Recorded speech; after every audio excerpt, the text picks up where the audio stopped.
Dengarkan serial Kaidah-Kaidah Kehidupan dalam Al-Quran yang diambil dari kitab Qawaid Quraniyah karya Dr. Umar Al-Muqbil bersama Ustaz Nur Fajri Ramadan. Bismillahirrahmanirrahim. Walhamdulillahi wassalatu wassalamu ala rasulillahi wa ba'd. Para pendengar yang dirahmati Allah Subhanahu wa taala, kita melanjutkan kembali pembahasan 50 Qawaid Quraniyah, kitab yang ditulis oleh Syekh Dr. Umar Al-Muqbil. Semoga Allah menjaga beliau. Dan kita sudah sampai di hari yang kedua, berarti juga kita akan memulai kaidah yang kedua, di mana Allah Subhanahu wa taala berfirman, wa asa an takrahu syai'an wa huwa khairul lakum wa asa an tuhibbu syai'an wa huwa syarrul lakum.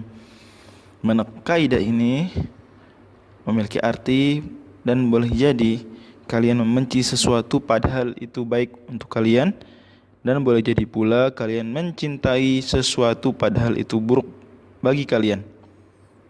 Dan sama seperti kaidah sebelumnya, dia adalah penggalan dari salah satu ayat Al-Quran, yaitu surat Al-Baqarah, surat yang kedua, ayat yang ke-216, di mana Allah Subhanahu wa taala berfirman di ayat ini lengkapnya, Kutiba alaikumul qitalu wa huwa kurhul lakum wa asa an takrahu syai'an wa huwa khairul lakum wa asa an tuhibbu syai'an wa huwa syarrul lakum wallahu ya'lamu wa antum la ta'lamun.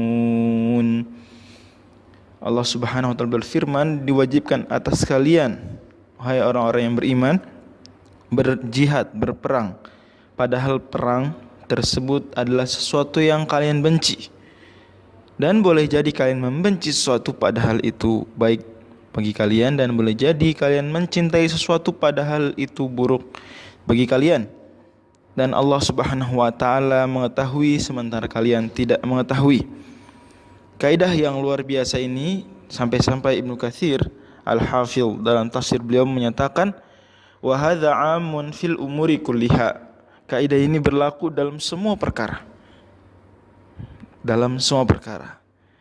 Mari kita simak apa yang dikatakan oleh Syekh Dr. Umar Al-Muqbil dalam penjelasan beliau terhadap kaidah ini, di mana beliau mengatakan bahwasanya kaidah ini memiliki efek yang luar biasa dahsyat dalam kehidupan seseorang jika ia memahaminya dan benar-benar menjalankan konsekuensinya. Kaidah yang merupakan inti dasar keimanan yang besar, yaitu iman kepada qada dan qadar. Salah satu inti penting keimanan yang bahkan Nabi SAW sampai mengulang kata wa tu'mina. Ketika menyebutkan rukun-rukun iman, Nabi SAW menataf semua rukun dengan rukun yang pertama hanya dengan waw saja, ataf isim dengan isim. Tetapi ketika menyebutkan rukun iman yang keenam, Rasulullah SAW mengataf jumlah dengan jumlah. Rasulullah SAW bersabda tatkala ditanya oleh Jibril yang saat itu sedang menyamar, fa akhbirni 'anil iman. Nabi SAW menjawab, al-imanu an tu'mina billahi wa malaikatihi wa kutubihi wa rusulihi wal yaumil akhir wa tu'mina bil qadari khairihi wa syarrihi.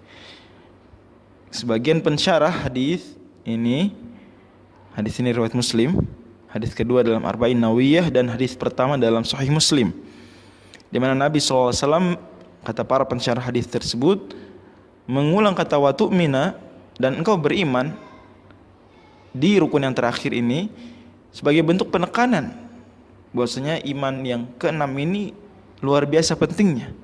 Ya, jelas semua rukun iman penting, tetapi memang faktanya rukun iman yang keenam ini rukun iman yang paling riskan untuk seseorang jatuh dan keliru dalam memahaminya. Karenanya tidak heran penyimpangan dalam akidah yang pertama kali muncul bukan terkait rukun iman 1, 2, 3, 4, 5, tetapi adalah terkait dengan rukun iman yang ke-6 ketika di zaman Utsman bin Affan ada sekelompok orang dari Basrah mengadukan munculnya kelompok menyimpang di daerah sana kepada Ibnu Umar, yang mereka mengatakan la qadar wa annal amra unuf, tidak ada takdir, semua perkara ini baru terjadi, baru diketahui oleh Allah. Allah kaget melihat kejadian-kejadian yang ada. Kembali ke penjelasan dari Syekh Umar, di mana beliau mengatakan kebaikan yang dimaksud dalam ayat ini wa huwa khairun lakum adalah kebaikan yang sifatnya mujmal, masih global, belum jelas, dan diperjelas lagi di surat An-Nisa. Di surat An-Nisa, surat yang keempat, di ayat yang ke-19 terkait dengan kata-kata yang mirip dengan kaidah kita, di mana Allah berfirman, fa in karihtumuhunna fa'asa an takrahu syai'an wa yaj'alallahu fihi khairan katsira. Dan boleh jadi kalian tidak menyukai istri-istri kalian, padahal boleh jadi kalian membenci sesuatu, padahal Allah Subhanahu wa taala menjadikan padanya kebaikan yang banyak. Sehingga kata-kata khairan katsira ini memperjelas bahwasanya khairan atau khairun yang dimaksud dalam surah 2 ayat 2:16 ini adalah kebaikan yang sifatnya banyak, bukan kebaikan biasa tapi kebaikan yang sifatnya banyak. Dan ini unik sekali. Adapun kaidah kita terkait dengan jihad, di mana jihad ini ternyata Allah Subhanahu wa taala singkap faktanya bukanlah dilakukan kaum muslimin karena mereka suka berperang, karena mereka hobi menumpahkan darah, karena mereka beringas dan jahat, tidak. Bahkan hakikatnya fakta sebenarnya di lapangan adalah mereka tidak menyukai membunuh, tidak menyukai perang, mereka suka damai. Tapi tetap saja perintah Allah Subhanahu wa taala di atas segala-galanya. Allah lebih mengetahui mana yang terbaik, kapan damai, kapan tegas, Allah yang mengetahui. Sehingga Allah Subhanahu wa taala tetap memerintahkan. Bahkan di surat lain, surat 9, Allah Subhanahu wa taala berfirman, infiru khifafan wa thiqalan. Pergilah kalian berangkat berjihad baik dalam keadaan kalian ini sukarela maupun kalian berat hati. Surat At-Taubah, surat yang ke-9 ayat yang ke-41. Adapun surat An-Nisa ayat 19 maka terkait dengan ketidaksukaan terhadap pasangan hidup, dan memang yang demikian ini sangat tepat sekali kaidah diterapkan dalam semua sisi kehidupan, baik kehidupan yang sifatnya menjalankan perintah Allah di luar rumah maupun yang sifatnya perintah Allah di dalam rumah.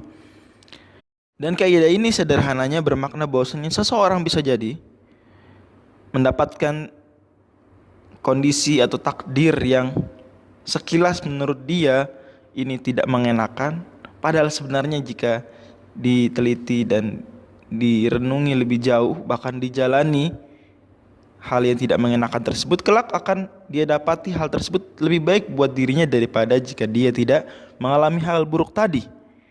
Karena memang pada hakikatnya semua ketentuan Allah Subhanahu wa taala ini baik.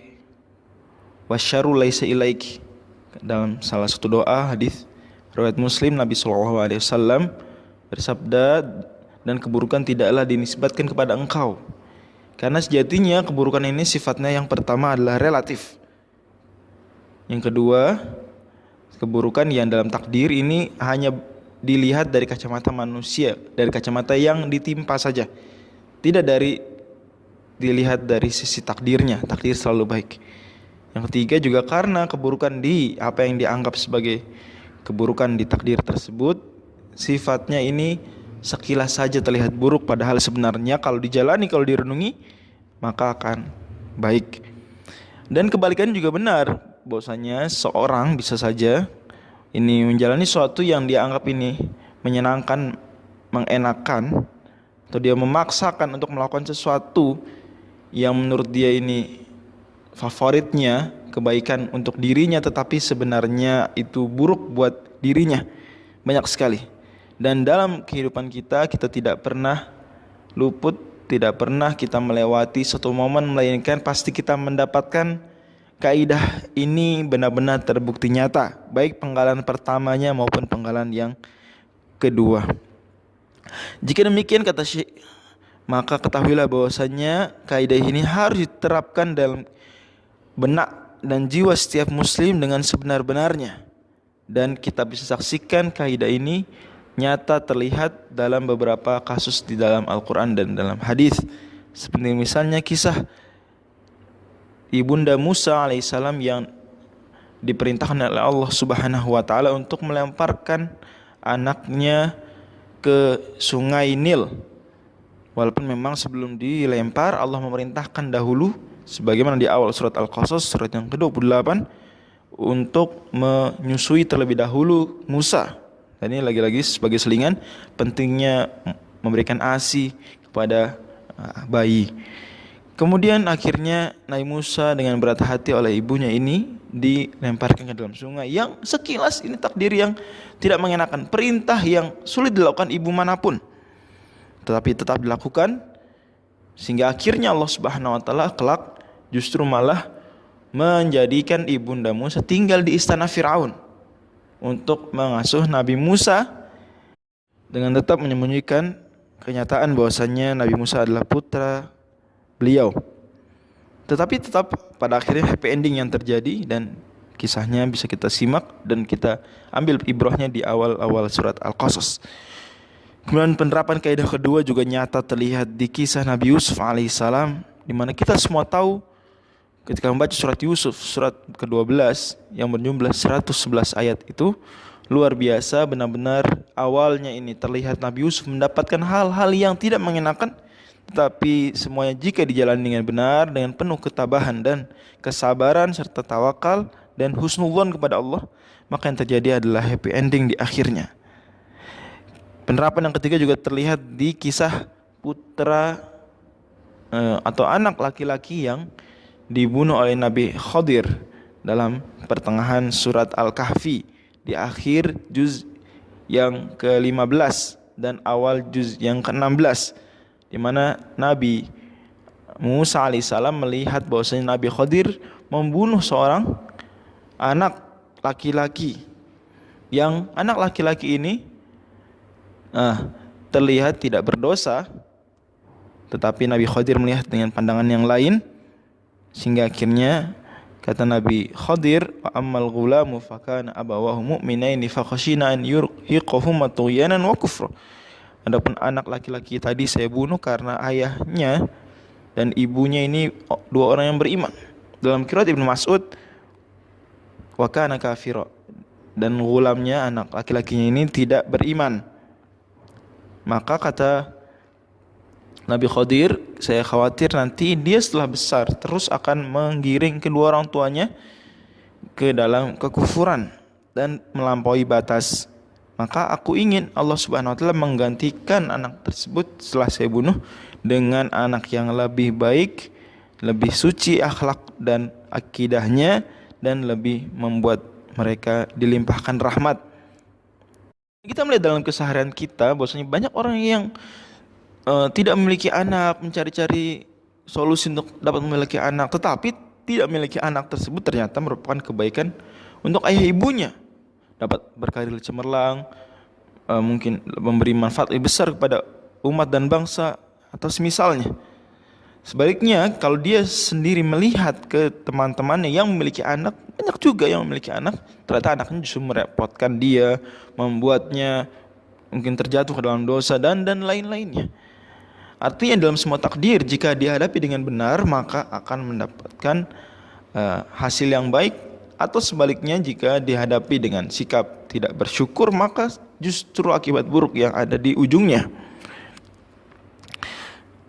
Dan cukup banyak penerapan kaidah ini lagi di kisah Nabi Musa dan Nabi Khadir. Begitu juga dalam perang Badar, di mana perang Badar ini Allah Subhanahu wa taala menyebutkan di awal-awal surat Al-Anfal, surat ke-8 ayat yang ke-5, bahwasanya kaum mukminin keluar perang Badar ini dalam keadaan tidak suka.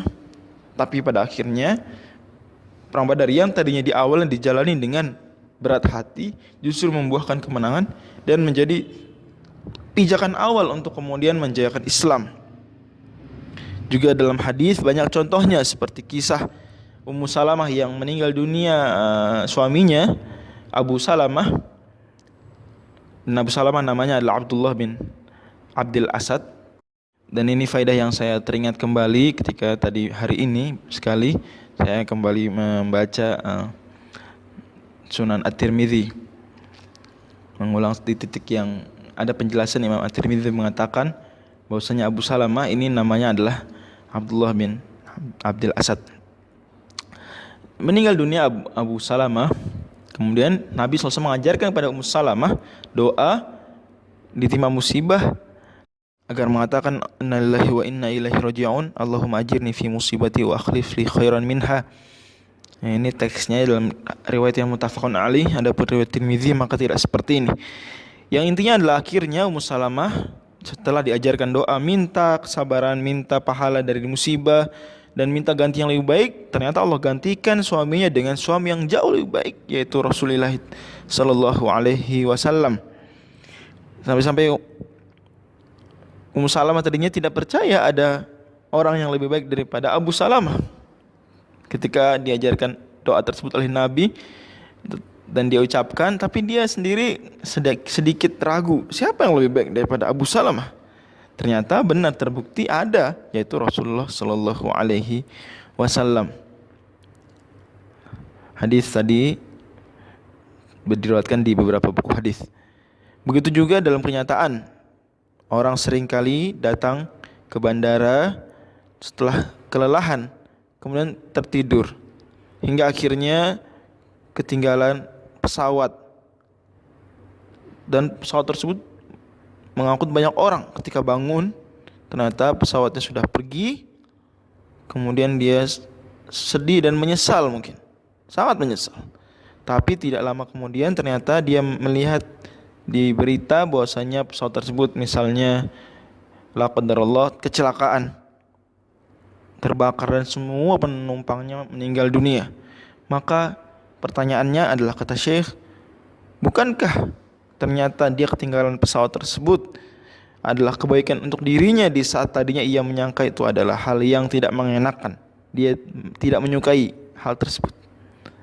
Inilah karenanya sejatinya kehidupan manusia ini harus selalu dikaitkan dengan husnudzon kepada Allah.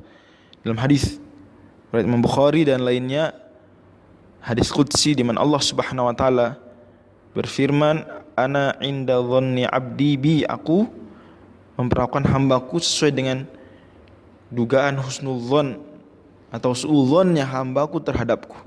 Karena kita diperintahkan terutama menjelang wafat untuk memperbaiki dzon kita kepada Allah, berhusnudzon kepada Allah selalu dalam setiap detik kehidupan kita. Kita selalu berpikir positif, positive thinking, bahwasanya semuanya adalah kebaikan, kebaikan dan kebaikan. Menariknya adalah kata Imam Al-Baydawi terkait dengan kaidah ini, bahwasanya ini juga dapat diterapkan tidak hanya dalam takdir tetapi juga dalam perintah dan larangan. Ketika mengeluarkan zakat mungkin tidak mengenakan tapi itu lebih baik, atau ketika kita meninggalkan perbuatan yang dilarang seperti mencuri, korupsi, kita suka, ada mungkin orang suka korupsi tapi Allah melarang korupsi, kemudian dia meninggalkan hal tersebut, maka setelah itu yang terjadi adalah kebaikan buat dirinya. Akhir kata, kaidah yang luar biasa ini diterapkan dalam kehidupan kita beragama, berinteraksi dengan larangan dan perintah Allah, juga diterapkan di dalam kehidupan keseharian kita terkait dengan takdir-takdir Allah Subhanahu wa taala, sehingga kita pada akhirnya menjadi hamba yang sami'na wa ta'na, beruntung dunia akhirat, dan menjadi hamba yang selalu lapang dadanya, positive thinking, menjalani hidup dengan penuh kebahagiaan karena selalu berpikir husnudzon kepada Allah Subhanahu wa taala.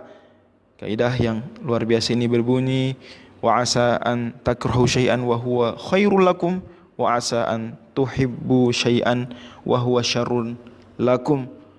Karena sejatinya Allah Subhanahu wa taala lah yang lebih tahu mana yang terbaik, mana yang buruk. Pengetahuan kita terbatas, Allah pengetahuan yang tidak terbatas. Allah paling sayang pada hambanya. Kita bahkan sering sekali tidak sayang kepada diri kita sendiri. Mari kita serahkan seluruhnya kepada Allah Subhanahu wa taala dalam perintah larangan dan dalam takdir-takdir, selalu optimis, positive thinking. Wallahu a'lam bishawab. Wassalamualaikum. Tersedia di YouTube, Spotify, dan TikTok Yayasan Bisa.